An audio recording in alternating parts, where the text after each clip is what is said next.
Fala, minha nação tricolor, sejam muito bem-vindos a mais um vídeo aqui no canal Meu Bahia nesta quinta-feira. No vídeo de hoje a gente vai continuar falando e repercutindo a goleada do Bahia diante da equipe do América de Natal por 5-1, falando sobre o Ademir, jogador que foi responsável ontem, por um dos gols do Tricolor de Aço. O Ademir que teve um início de temporada fantástico, falar sobre sua situação contratual, o que pode acontecer, isso porque o Ademir tem contrato se encerrando até o final desta temporada. Vamos trazer informações também sobre o Esporte Clube Bahia, sobre o mercado de transferências, sobre o Campeonato Brasileiro, enfim, tem muita coisa pra gente comentar e pra gente falar no vídeo de hoje, então não se esquece de deixar o teu gostei aqui, que é muito importante para que você possa ajudar o nosso canal e também o nome do Esporte Clube Bahia, e claro, se inscrever, para que você possa ajudar a nossa comunidade a chegar a 10 mil inscritos, e quando isso acontecer, eu sorteio uma camisa do Bahia aqui para você, torcedor. Meu nome é José Victor, para quem ainda não me conhece, sou produtor de conteúdo aqui do Meu Bahia, e vamos começar logo esse vídeo para a gente não perder tempo, falando sobre o Campeonato Brasileiro, que teve a tabela divulgada pela Confederação Brasileira de Futebol. O Bahia vai estrear contra a equipe do Corinthians na primeira rodada, na Arena Fonte Nova, e logo depois encara a equipe do Santos,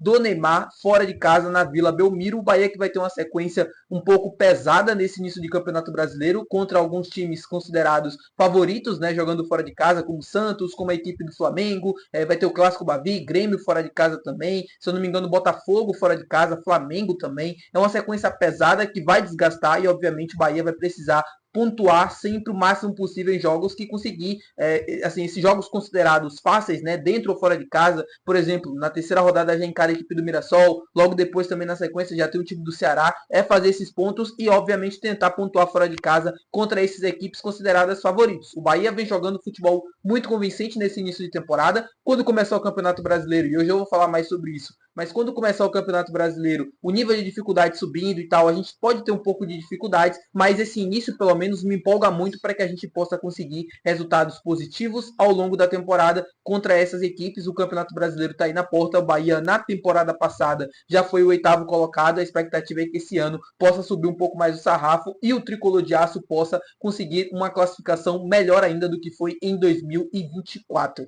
Falando agora sobre o mercado de transferências, queria falar com vocês sobre a posição de goleiro. Isso porque o Márcio Martins ontem fez uma revelação sobre goleiros para a próxima temporada. Eu já venho falando com vocês aqui há bastante tempo que o Bahia está no mercado procurando goleiro, inclusive fiz um vídeo ontem falando sobre isso, mas eu avisei para vocês que o Bahia não quer contratar um tapa-buraco, um jogador que vem apenas por vir, que não seja um goleiro ideal, que não seja o goleiro que a diretoria do Bahia quer e planeja para a sequência das próximas temporadas. E o Márcio Martins trouxe uma informação ontem falando sobre justamente essa situação, de que o Bahia sim está no mercado de transferências, mas diante de todas as tratativas negativas com os outros goleiros, Everson, o Patrick Sequeira, o Paulo Lopes, que estava no Girona, e agora foi para o futebol mexicano, o Guildo Herrera do Tajeres. Depois de todas essas tratativas que não deram certo, o Bahia obviamente vai se concentrar agora na segunda janela de transferências. Nessa reta final de janela, obviamente tentando ainda alguma situação, mas a ideia é tentar trazer um goleiro para o Campeonato Brasileiro na segunda janela de transferências,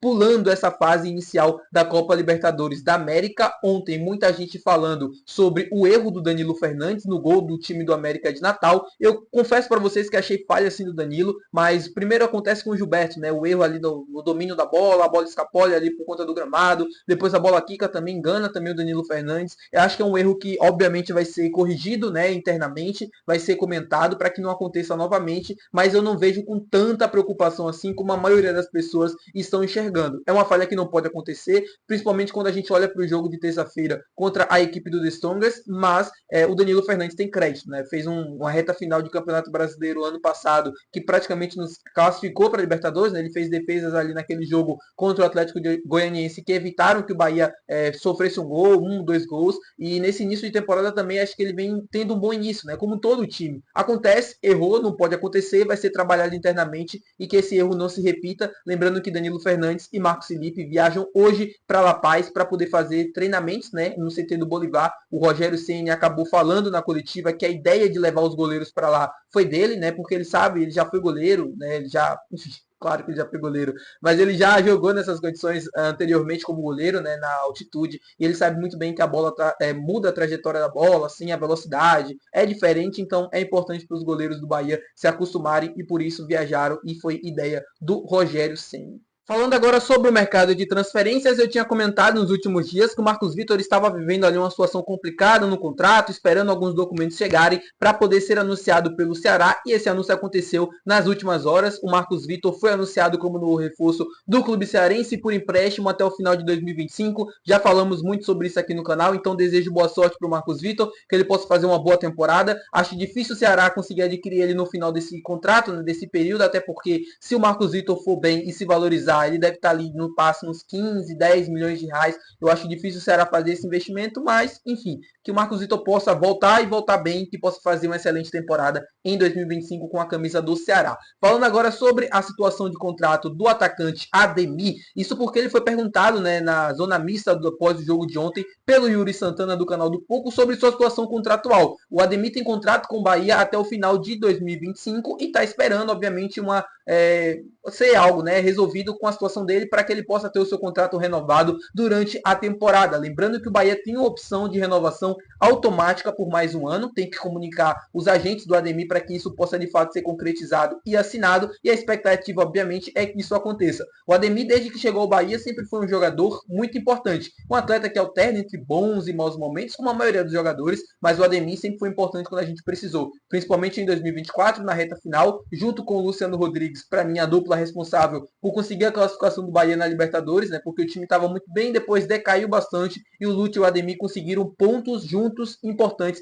que fizeram, né, a diferença no final do campeonato, e nesse início de ano também o Ademir vem se mostrando muito participativo. São 5 assistências, um gol marcado, um jogador, para mim, que um dos melhores, né, do Brasil em termos de ataque hoje.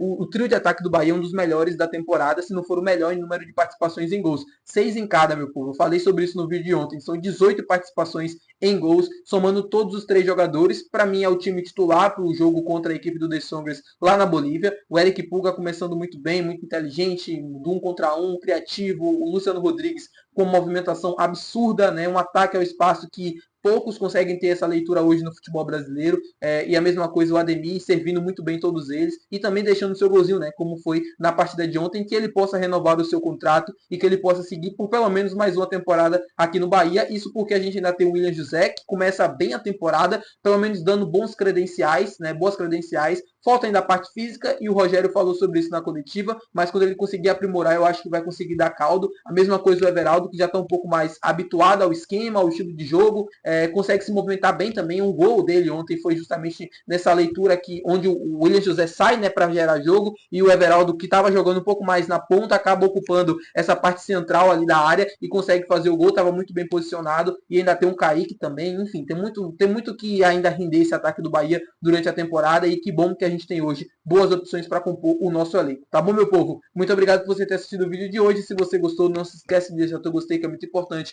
Também não esquece de se inscrever, e até o próximo vídeo. Valeu, tchau!